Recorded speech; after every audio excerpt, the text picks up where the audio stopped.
وہ کون سی چیزیں ہیں جن کی وجہ سے برکتیں آئی بھی چلی جاتی ہیں، آتی بھی دروازے سے باہر رہ جاتی ہیں، گھر میں داخل نہیں ہوتی، زندگیوں میں نہیں آتی؟ حسد اور بغض یہ ایسے مرض ہیں جن کی وجہ سے آئی ہوئی برکتیں زندگیوں سے نکل جاتی ہیں، گھروں سے نکل جاتی ہیں۔ حسد اور بغض یہ دونوں چیزیں، کسی کی نعمت دیکھے حسد ہو گیا تو اپنی برکتیں زندگی سے سکون چلا جاتا، کسی سے بغض ہو گیا، نفرت ہو گئی، دل میں اس کے لیے برائیاں آ گئیں تو وہ کام ختم ہو گیا، یہ برکتیں دور ہو جاتی ہیں، پہلی بات۔ دوسری بات، وَمَنْ أَعْرَضَ عَنْ ذِكْرِي فَإِنَّ لَهُ مَعِيشَةً ضَنْكًا۔ دین سے دوری، دین سے دوری کیا ہوتی ہے؟ معیشتاً ضنکا، اللہ تعالیٰ معیشت کو تنگ کر دیتے ہیں، چاہے وہ کروڑوں اربوں خربوں پتی بھی ہو، تنگ رہتا ہے، کتنے لینے ہوتے ہیں، کتنے دینے ہوتے ہیں، ہر وقت ایک تنگی پریشانی کے اندر چل رہا ہوتا ہے۔ تیسری بات جس سے برکتیں ختم ہو جاتی ہیں وہ ہے گناہوں کی کثرت۔ تیسری بات گناہوں کی کثرت، حدیث کے اندر آتا ہے انسان گناہ کی وجہ سے رزق سے محروم کر دیا جاتا ہے، برکتوں سے محروم کر دیا جاتا ہے۔ چوتھی بات، جھوٹ بولنے سے اور حقیقت کو چھپانے سے برکتیں ختم ہو جاتی ہیں۔ سودا بک جاتا ہے اور چیزیں ہو جاتی ہیں، وقتی طور پر انسان سمجھتا ہے کہ میں نے اپنے آپ کو شرمندگی سے بچا لیا، لیکن جھوٹ بولنے سے اور حقیقتیں چھپانے سے، دھوکہ دینے سے، ان چیزوں سے برکتیں اٹھ جاتی ہیں۔ اب پانچویں بات، ظلم کرنا، جو انسان دوسرے کے حقوق کھاتا ہے، ظلم کرتا ہے، برکتیں نکل جاتی ہیں۔ چھٹی بات، ناشکری کرنا، ناشکری کرنے سے کیا ہوتا ہے؟ برکتیں چلی جاتی ہیں۔ کتنی ہو گئی؟ 6۔ ساتویں بات، حرام کمائی برکتوں کو ختم کر دیتی ہے، حرام کمائی اس میں برکت نہیں آ سکتی، اور اولاد بھی نافرمان ہو جاتی ہے۔ کتنی ہو گئی؟ 8ویں بات، وعدہ خلافی اور امانت میں خیانت کرنا، وعدہ خلافی سے برکتیں چلی جاتی ہیں، امانت میں خیانت کرنے سے بھی برکتیں چلی جاتی ہیں۔ نعمتوں کو اللہ تعالیٰ کی نافرمانی میں استعمال کرنا، اس سے بھی برکتیں چلی جاتی ہیں۔ برکت ختم کرنے والے اسباب میں سے ایک سبب یہ ہے کہ نعمتوں کو اللہ تعالیٰ کی نافرمانی میں استعمال کرنا۔ مثلا اس کی تفصیل جس کو تھوڑی سی سن لیجئے، یہ تو ایک جنرل بات آ گئی، اللہ تعالیٰ نے مال دیا لیکن اسے رشوت میں، فضول کاموں میں، فضول خرچی میں، ریاکاری میں، دکھاوے میں، اسٹیٹس میں اور حرام کاموں میں خرچ کیا، برکتیں چلی گئیں۔ اللہ تعالیٰ نے آنکھیں دی، غیر محرم کو دیکھنے میں استعمال کیا، برکت چلی گئی۔ کان دیے، غیبت، موسیقی، فحش کلامی سننا، وہ برکتیں چلی گئیں۔ اللہ تعالیٰ نے زبان دی، جھوٹ، غیبت، چغلی، کرو بات، ساری رات غیر محرموں سے باتیں کرنا، برکتیں چلی گئیں۔ موبائل ایک نعمت ہے، اس کا غلط استعمال کیا، برکتیں چلی گئیں۔ اللہ نے وقت دیا تھا، ہم نیکیوں میں گزار سکتے تھے لیکن ہم نے فضول مشاغل میں گزار دیا، برکتیں چلی گئیں۔ اللہ نے صحت، طاقت دی تھی، یہ ہم عبادت میں، مخلوق کی خدمت میں، والدین کی خدمت میں لگا سکتے تھے، وہ ہم نے ظلم کرنے پہ اور منمانی پہ گزار دیا، برکتیں چلی گئیں۔ اللہ تعالیٰ نے اولاد کی نعمت سے نوازا اور ہم نے ان کی دین کی تربیت نہیں کی، برکتیں چلی گئیں۔ اللہ تعالیٰ نے علم دیا اور علم پر عمل نہ کیا، بلکہ علم کو عمل نہ کرنا تو ایک درجہ تھا، بلکہ علم کو شہرت اور مال کمانے کا ذریعہ بنا لیا، تو برکتیں چلی گئیں۔ تو ان ساری مثالوں سے ظاہر کیا ہوتا ہے کہ جب نعمتیں اللہ تعالیٰ کی نافرمانی میں استعمال ہوتی ہیں تو برکتیں چلی جاتی ہیں۔ برکتیں چلے جانے کے اسباب میں سے ایک اور سبب، بیوی کے حقوق ادا نہ کرنا، اس کی بھی کچھ تفصیل سن لیجئے۔ بیوی کے جائز خرچوں میں کنجوسی کرنا جبکہ مال ہو خاوند کے پاس، برکتیں چلی جاتی ہیں۔ جن کے لیے اللہ نے دیا انہی پہ خرچ نہیں کیا، برکتیں کدھر سے آ گئی؟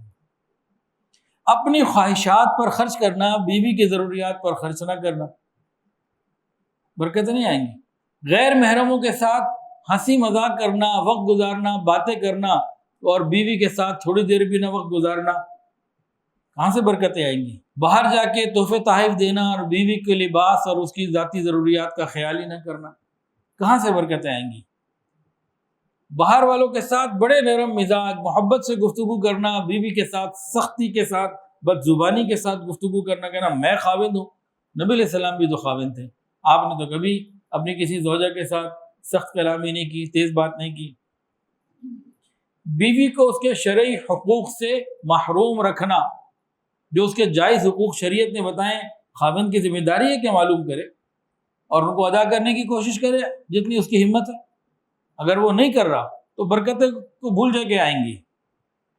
اگر بیویاں ایک سے زیادہ ہوں تو بھائی ان کے اندر عدل اور انصاف کرنا. جو 3-4 والے ہیں، عام طور سے کام بہت گھروں میں لڑائیاں ہیں، خرابیاں ہیں، ایک سے زیادہ شادی کرنا منع نہیں ہے، لیکن عدل اور انصاف کرنا، ان ذمہ داریوں کو شریعت کے مطابق نبھانا، یہ ضروری ہے. بیوی کو دینی تعلیم اور پردے سے محروم رکھنا، اس کو نہ دینی تعلیم دلوانا نہ اس کو پردہ کرنے دینا، برکتیں چلی گئیں. بیوی کی عزت نفس کو مجروح کرنا، لوگوں کے سامنے، خاندان کے سامنے اسے ذلیل کرنا، رسوا کرنا، تانے دیتے رہنا، یہ بھی برکتیں چلی جاتی. بیوی کی جائز ضروریات پوری کرنے کے بجائے فضول خرچیوں میں لگا دینا، رسوم و رواج پہ لگا دینا، تو یہ سب کیا ہے؟ یہ برکتوں کے جانے کا ذریعہ ہے. اگلی بات، والدین کی حق تلفی، اس کی بھی کچھ تفصیلات ہو جائیں. بعض چیزوں کی تفصیل زیادہ اس لیے کہ یہ ہم سب کا کامن مسئلہ ہے اور اس کی ڈیٹیل ہمارے کانوں سے گزر جائے تو انشاءاللہ امید ہے کہ اللہ عمل کی بھی توفیق دے دیں گے. اس لیے کچھ چیزوں کی ڈیٹیل ہے، باقی شروع میں کچھ چیزیں ویسے ہی بتا دیں. اب والدین کی ضروریات پوری نہ کرنا، جبکہ اللہ نے ہمت دی ہوئی ہے، وسعت دی ہوئی ہے، نہیں پوری کرتا تو برکتیں نہیں مل سکتی. اپنے آرام، اپنی آسائش، اپنی چیزوں پہ خرچ کرنا، والدین کے علاج، دوائی اور ان کی ضروریات میں مال خرچ نہ کرنا، ایسے بندے کا برکت سے کوئی لینا دینا نہیں. والدین کے ساتھ بدتمیزی، سخت لہجہ، اونچی آواز سے بات کرنا، ان کی بات کو حقارت سے ٹال دینا یا ان کے دلوں کو توڑ دینا، یہ سب چیزیں برکتوں سے انسان کو دور کر دیتی ہیں. ان کی خدمت سے جی چرانا، پیچھے ہٹنا، بیوی بچوں کی ہر خواہش پوری کرنا، جائز و ناجائز، اور ماں باپ کی جائز ضروریات بھی پوری نہ کرنا، اس سے بھی گھر میں بربادی آ جاتی ہے. والدین کو تنہا چھوڑ دینا، ان کی خیر خیریت نہ لینا، ان سے ملاقات نہ رکھنا یا رابطہ نہ رکھنا، والدین کی وفات کے بعد ان کے لیے ایصال ثواب نہ کرنا، دعائے خیر نہ کرنا، ان کے لیے کوئی نیکی کے کام، صدقہ جاریہ وغیرہ نہ کرنا، تو اس سے بھی برکتیں چلی جاتی ہیں. پھر والدین کے جو قریبی رشتہ دار ہیں ان کے حقوق ادا نہ کرنا، ان میں سب سے پہلے تو بہن بھائی آ جاتے ہیں. تو والدین کے ساتھ بھی کچھ تھوڑی سی تفصیل سامنے آ گئی. یاد رکھیے، والدین کو رلانے والا، والدین کو آنسوں سے رلانے والا دنیا میں کبھی بھی حقیقی سکون نہیں پا سکتا، برکت نہیں پا سکتا. اور والدین کو آنسوں سے رلانے والا قبر کے اندر بھی سکون نہیں پا سکتا. دنیا اور آخرت کی مصیبتوں کا ذریعہ ہے والدین کو رلانا. جو شخص والدین کی خدمت کرتا ہے، دلجوئی کرتا ہے، خیال رکھتا ہے، اللہ اس کے رزق میں برکتیں دے دیتے ہیں. اچھا جی، اگلی بات جس سے برکتیں چلی جاتی ہیں، بہنوں کو وراثت نہ دینا. اگر کوئی انسان یہ سمجھتا ہے کہ میں نے اپنی بہن کو وراثت میں سے حصہ نہیں دیا اور مجھے خود اس کے بعد سکون مل جائے گا، میں اپنے اس گھر میں سکون سے رہ سکوں گا، وہ بھول جائے کہ اس کو سکون ملے گا. کسی کو آپ نے بے سکون کر دیا، کسی کا سکون چھین کے آپ سکون میں رہ لے، یہ نہیں ہو سکتا. تو بہنوں کو حقوق نہ دینا. اور ہمارے ہاں تو بہنوں کو تڑپتا چھوڑ دیتے ہیں، وہ ترستی رہتی ہیں. اگر کوئی ہماری بہن آ کے ہم سے ہمارا حق مانگ لے، اگر کوئی ہماری بہن آئے اور ہم سے اپنا حق ہم سے مانگ لے، لڑائیاں شروع ہو جاتی. تو انہیں مانگ کیسے لیا؟ تیری ہمت کیسے ہوئی؟ تو ایسے لوگ سکون میں نہیں رہ سکتے، نہ دنیا کا سکون نہ آخرت کا سکون. اگر وہ کہیں ان اللہ غفور الرحیم، کہ اللہ بڑا غفور الرحیم ہے، تو ان کو یہ کہنا چاہیے ان اللہ عزیز ذو انتقام، اللہ کا انتقام بھی ہے، اللہ انتقام لینے والا بھی ہے.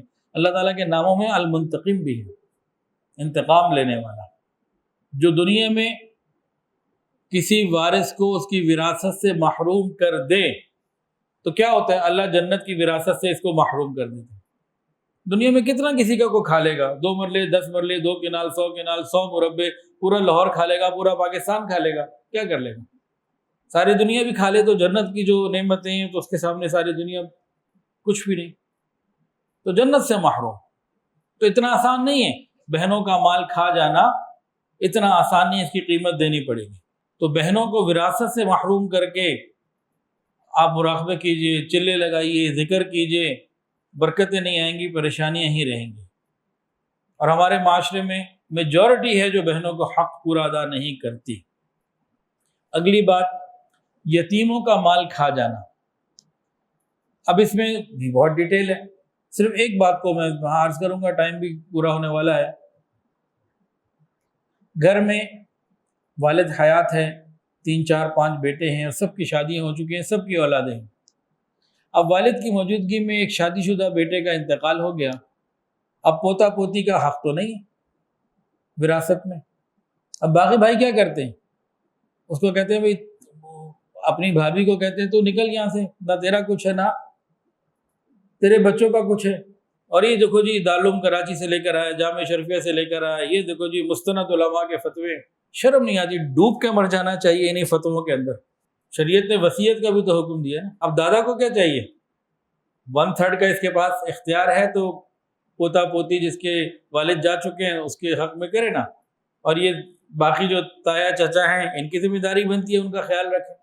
صرف یہ کہہ دینا کہ میری ذمہ داری نہیں ہے، یہ قیامت کے دن اس سے جان نہیں چھوٹ سکتی کہ آپ کروڑوں میں کھیل رہے ہو، اچھا کھا رہے ہو، اور آپ کے سگے بھتیجے رول رہے ہو۔ آپ دے سکتے ہیں، آپ نہیں دے رہے، اس لیے نہیں دے رہے کہ جی اس کا انتقال ہو گیا، شریعت کہتی ہے اس کا نہیں بنتا تو ہم کیوں دیں؟ بھائی شریعت میں اور بھی بہت ساری چیزیں، خالی یہ نہیں کہا۔ اب اوپر والے کی ذمہ داری ہے والد کی کہ اپنے پوتے کو کچھ دے، بہو کو کچھ دے، خیال کرے، اور باقیوں کی بھی ذمہ داری بنتی ہے کہ باپ کو کہیں جناب ان کو بھی دیں۔ کھانا زندگی میں برکتیں نہ ہونے کا ایک سبب یہ ہے کہ کھانا کھانے سے پہلے بسم اللہ الرحمن الرحیم نہ پڑھنا۔ نبی علیہ السلام نے فرمایا بے شک شیطان اس کھانے کو حلال سمجھتا ہے جس پر اللہ تعالیٰ کا نام نہ لیا جائے۔ حضرت ابو ایوب انصاری رضی اللہ عنہ سے روایت ہے، فرماتے ہیں کہ ایک دن ہم نبی علیہ السلام کے پاس بیٹھے ہوئے تھے، کھانا آیا، ہم نے کھایا تو ابتدا میں اتنی برکت تھی کہ اس سے زیادہ برکت ہم نے کبھی دیکھی نہیں، اور آخر میں ایسی بے برکتی ہوئی تو ہم نے اتنی بے برکتی بھی کبھی نہیں دیکھی تھی۔ ہم نے نبی علیہ السلام کو کہا اللہ کے نبی شروع میں اتنی برکتیں، آخر میں بالکل بے برکتی ہو گئی۔ نبی علیہ السلام نے فرمایا کہ شروع میں تو ہم سب نے بسم اللہ پڑھی تھی، کھانا شروع کیا تھا، برکتیں ساتھ تھیں، آخر میں ایک اور صاحب آئے تھے، انہوں نے بسم اللہ نہ پڑھی اور شریک ہو گئے تو برکتیں اٹھا لی گئی۔ پوائنٹ ٹو بی نوٹڈ، اس کھانے میں نبی علیہ السلام اور صحابہ ہیں، عام لوگ نہیں۔ اللہ کا نام ایک آدمی نے نہ لیا تو اس کا اثر سب پر آیا۔ میاں بیوی کا لڑتے ہی رہنا، بات بے بات پہ، چھوٹی چھوٹی باتوں میں لڑائی، دونوں کے اندر ہر وقت کوئی نہ کوئی ٹینشن بنی ہوئی ہے، گھر کی برکتیں ختم، زندگی کا سکون ختم۔ جس گھر میں میاں بیوی لڑتے رہیں گے وہاں تو سکون اور برکت کا نام ہی کوئی نہیں، اور اولاد الگ تباہ ہوتی ہے۔ آج بھی ایک کسی کا میسج آیا ہوا تھا کہ ماں باپ اتنا لڑتے ہیں، وہ اس کو برا کہتی ہے، وہ اس کو برا کہتا ہے، آپس کے اندر مستقل باتیں، بچے پریشان ہیں کہ ہم کیا کریں، باپ کو منائیں، ماں کو منائیں، کیا کریں؟ اور پھر ساتھ یہ کہا کہ اب پارٹی بازی بن گئی ہے، کچھ ماں کے ساتھ ہے، کچھ باپ کے ساتھ ہے، گھر کے اندر ہی جناب جنگ شروع ہو گئی۔ ایک دوسرے سے محبت کریں، جوڑ کی فکر کریں، اور اس کے لیے پھر مشائخ سے رجوع کریں، معاملات کو حل کریں، گھر میں اپنے مسائل کو حل کریں، معاف کریں۔ نبی علیہ السلام نے فرمایا تم میں سب سے بہتر وہ ہے جو اپنے گھر والوں کے لیے بہتر ہو، اور فرمایا کہ میں محمد صلی اللہ علیہ وآلہ وسلم اپنے گھر والوں کے لیے تم سب سے زیادہ بہتر ہو۔ اپنی مثال آپ نے پیش کی۔ برکتوں کے حوالے سے، برکتوں کے چلے جانے کے حوالے سے، ختم ہو جانے کے حوالے سے، آج کی نشست کی آخری بات وہ کیا ہے کہ فقط دنیاوی اسباب اور دنیاوی کوششوں پر بھروسہ کرنا اللہ تعالیٰ کو چھوڑ کے۔ یہ ایک بہت بڑا مسئلہ ہے کہ بھروسہ اللہ کے اوپر نہ ہو اور دنیاوی اسباب کے اوپر مکمل ہو، اسی کی کوشش ہو۔ یہ تو دہریوں کی اور غیر مسلموں کی باتیں ہوتی ہیں۔ مسلمان اگر یہ حرکت کرے تو برکت تو پہلے دن اٹھ جاتی ہے۔ ویڈیو کے نیچے سبسکرائب کے بٹن پہ کلک کریں، بیل کے آئیکن پہ کلک کیجئے تاکہ ہر نئی ویڈیو کی نوٹیفیکیشن آپ کو مل جائے۔